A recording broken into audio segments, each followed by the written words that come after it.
The flowers are gone. What's left is a big, leafy, slightly floppy plant that looks like it's finished for the year. There are brown petals stuck down in the leaves, a couple of stems leaning over, and the whole thing looks a little tired and a little messy. So you reach for the pruners and cut it back, because that's what you do with a plant that's done for the season. That one tidy cut is one of the most common reasons peonies bloom less and less every spring. Here's the part most people never hear. A peony does the most important work of its entire year after the flowers fall, and almost all of it happens where you can't see it. The leaves you're about to cut off are building next year's flowers right now, today, while they sit there looking past their prime. So before you clean anything up, let's go through what to leave alone, what you should actually remove, and the small handful of decisions that quietly settle how many blooms you get next May. If your peony bloom count has slipped over the last few years, it's easy to assume the plant is wearing out, or that the spot has gone bad, or that you missed some step in spring. Usually, it's none of those things. An established peony can live for decades, often outlasting the person who planted it. They don't quit easily. What actually happens is smaller and sneakier. The flowers finish, the plant looks done, and the instinct to make the bed look neat kicks in weeks before the plant is ready for that kind of attention. Let me explain what's going on under there, because once you see it, the rest of this makes sense. At the base of the plant, right where the stems meet the roots, there's a thick, woody knot called the crown. Sitting on that crown are next year's growth buds. Gardeners call them eyes. They're small, often pinkish, and they're the physical start of next spring's stems and flowers. They're forming and fattening up all summer and into fall. The energy to build those buds comes from the leaves. Once the flowers drop, the leaves don't shut down. They keep pulling in sunlight and sending that energy down into the crown, basically stocking the pantry before winter. Cut the leaves off early, and you stop the deliveries while the pantry is still half empty. That's the thread running through everything that follows. Almost every peony mistake is some version of cleaning up too soon or piling on too much, when the plant just needs to be left to do its quiet summer work. Let's start with the one that does the most damage. Mistake 1, cutting the foliage back after the flowers fade. This is the big one, and it's the one almost everyone has done at least once. The flowers finish, the plant looks rough, and cutting it back feels like the responsible thing to do. The bed looks instantly cleaner. The problem is that you've just removed the plant's entire food supply right in the middle of the season when it needs it most. Through summer, every healthy leaf is feeding the crown. That's where next year's eyes get their size and their strength. When you take the leaves in June or July, the eyes don't die, but they form smaller and weaker than they should. They go into winter underpowered. Then next spring you get fewer stems, fewer buds, and smaller flowers. And the cause traces all the way back to a pair of pruners and a tidy afternoon months earlier. So here's what you actually do after blooming. You deadhead, and that's it. Take off the spent flower head by following its stem down to the first full, healthy set of leaves and cut there. You're removing the finished flower and the little seed pod that's trying to form behind it. That seed pod is worth removing because seed making pulls energy the plant would rather send to the roots, and peony seeds rarely grow into anything like the parent plant anyway. Everything else stays. Every leaf, every healthy stem stays on the plant and keeps working until fall. There's one exception, and it's worth being clear about. If a stem is snapped, lying flat on the ground, blackened, or showing obvious disease, take that one out. That's cleanup for the plant's health, and it's different from cutting the whole thing back to make the bed look neat. One protects the plant, the other starves it. Removing a broken or diseased stem is fine. Shearing healthy green foliage is the mistake. So leave the leaves. They look a little tired, and that's normal. A peony is supposed to look lived in by July. That covers what's happening above ground. The next mistake happens right at the base, and it builds up so slowly that most people never connect it to fewer flowers. Mistake 2. Burying the crown with mulch or compost. For the common herbaceous peonies most homeowners grow, and for many Itoh peonies, those eyes need to sit close to the surface.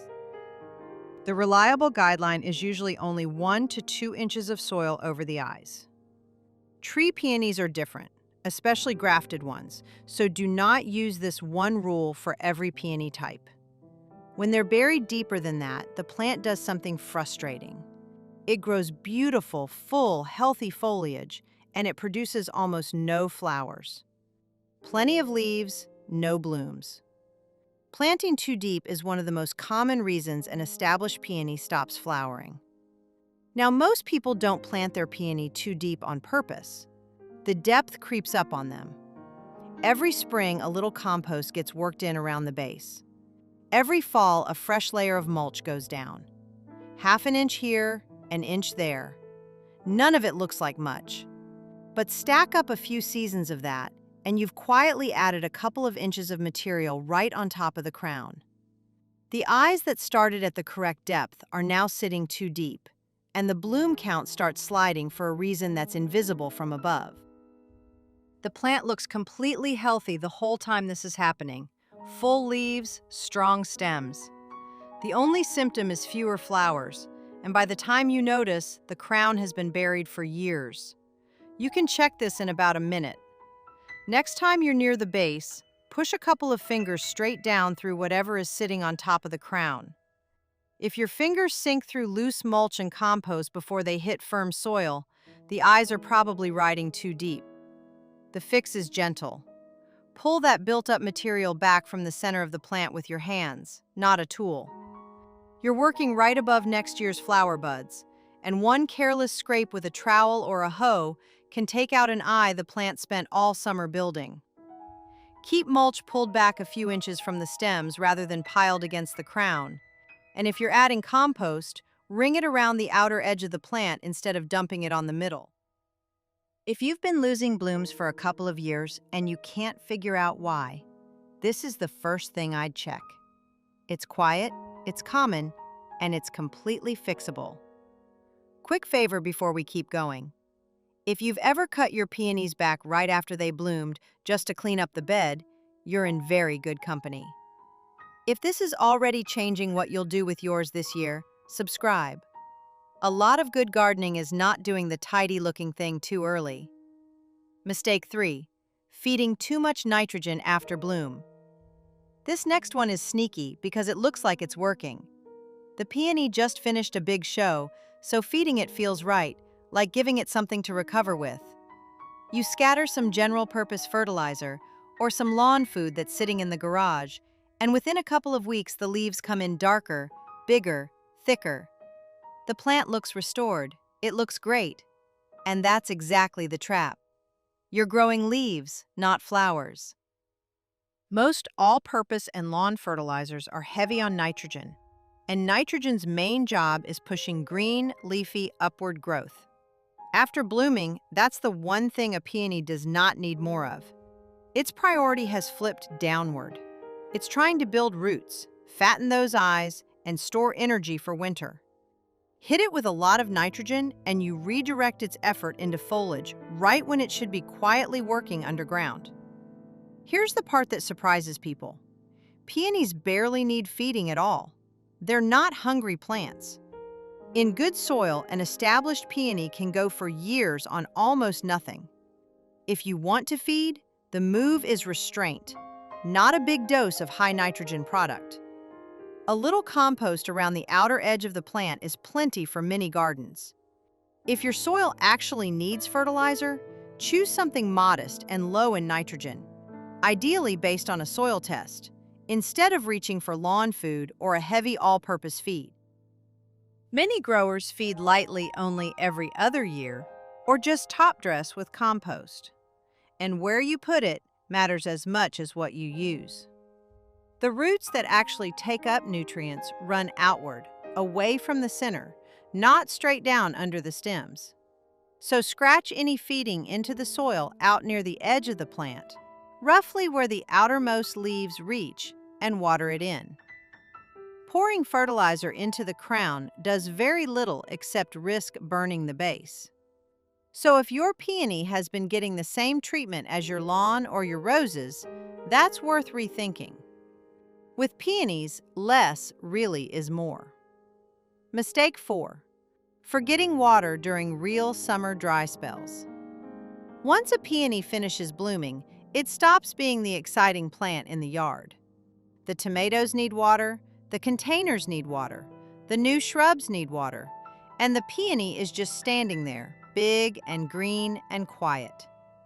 It looks like it can fend for itself, so it goes to the back of the line. But mid to late summer is the busiest stretch of the whole year for that plant underground. While you're watering everything else, the crown is sizing up next year's buds and packing away energy reserves. Soil moisture is one of the biggest factors in how well all of that goes. When the soil dries out deeply during a long, hot, dry stretch, a peony usually won't wilt or send you any obvious distress signal. It just quietly dials back. It builds fewer buds, and the ones it does build go in smaller. That decision gets made silently in August and shows up as fewer flowers the following spring. The fix is simple, but the way you water matters. A light sprinkle on the surface evaporates by afternoon and never reaches the roots that need it. The roots of an established peony run well down into the soil, so what helps is a deep, slow soak at the base every week to 10 days during genuinely dry weather, rather than a daily splash. Young plants and anything you moved or divided in the last year or two need more attention here because their roots haven't spread out yet.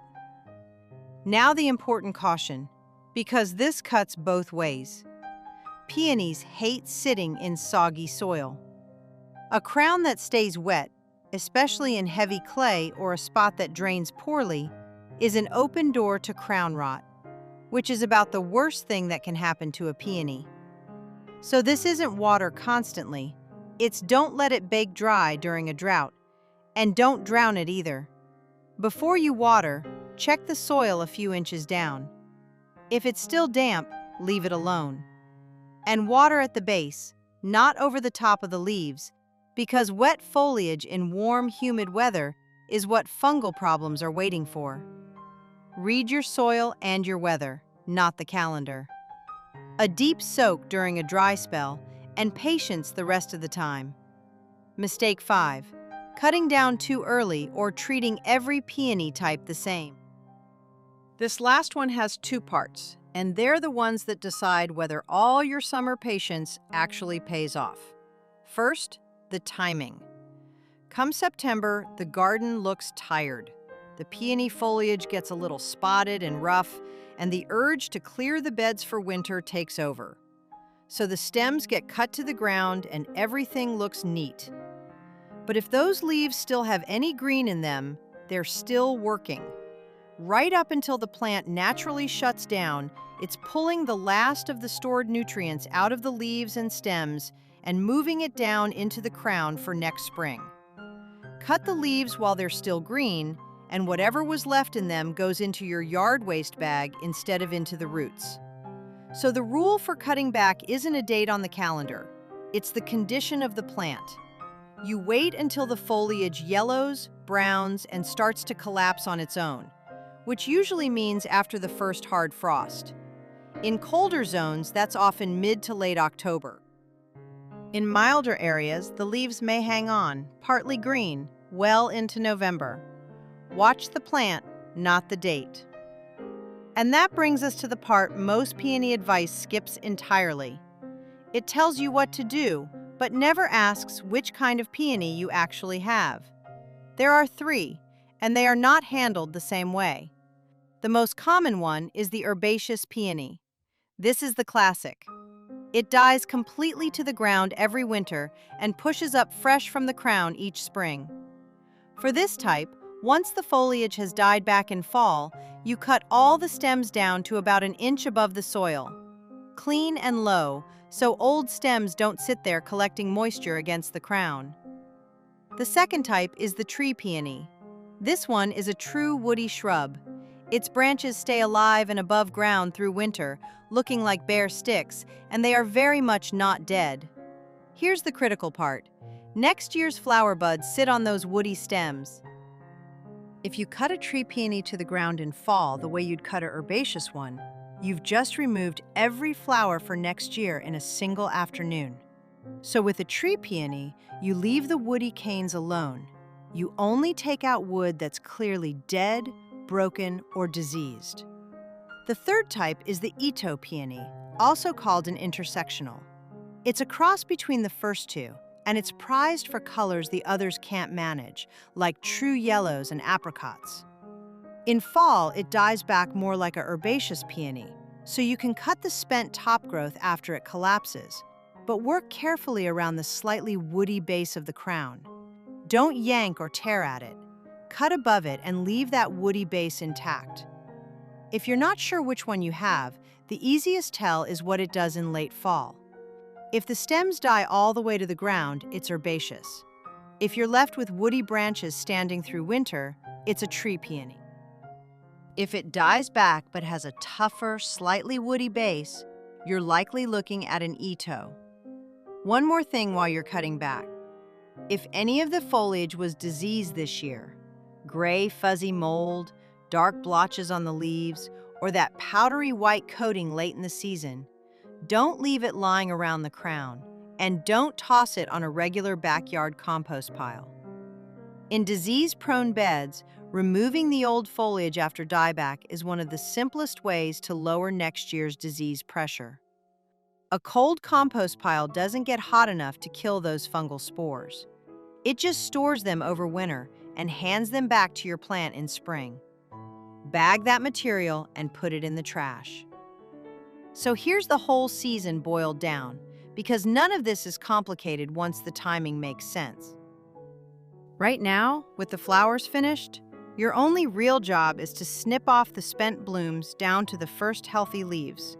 Pick up any fallen petals so they don't sit and rot against the base, and then leave the plant alone. Resist the urge to cut it back. The messy-looking leaves are the whole point. Through the rest of summer, mostly stay out of its way. Give it a deep, slow soak at the base during real dry stretches. Skip the heavy fertilizer. Keep an eye out for disease, and don't pile mulch or compost up over the crown. That's it. The plant is doing the hard part on its own. In late summer or early fall, there's one decision to make. And for most people, the answer is do nothing. Peonies don't need to be divided on a schedule. A healthy, well-blooming peony can sit happily in the same spot for decades. You only divide for a real reason. The blooms have clearly declined for a couple of years, even after you've fixed the depth, the feeding, and the watering. The center of the clump has died out and only the outer ring is growing. You want to propagate it or share it, or the spot has genuinely gone bad, usually because a tree grew up and stole the sun. If you do divide, fall is the time, and each piece needs a good chunk of root with 3 to 5 eyes on it. Otherwise, leave it be. Then, after frost, when the foliage has browned and flopped, you cut back, by type. Herbaceous, down to about an inch. Tree peony, hands off the woody canes. Itoh, cut the top growth, but spare that woody base. Clear away the old foliage, bin anything diseased, and you're done for the year. Notice how little of this is actually about doing things. Most of it is about not doing things at the wrong moment. The peony already knows how to make flowers. It spent all summer getting ready. The main way we get in its way is by tidying too soon and piling on too much. So this year, when the bed looks a little messy in July and the urge to clean it up shows up, you'll know that messy is exactly what a working peony is supposed to look like. I'll leave you with a question for the comments, because the answers tell me a lot. Over the last few years, has your peony bloom count been climbing, holding steady, or slipping? And do you actually know whether you've got a herbaceous, a tree, or an Itoh peony? If you're not sure, describe what it looks like in late fall, and someone in the comments can usually help you figure it out. If you want fewer mystery bloom failures and fewer good plants weakened by good intentions, subscribe. That's the kind of thing we work through here. Your peony spent the whole summer building next year's flowers. The only real question is whether you let it finish the job.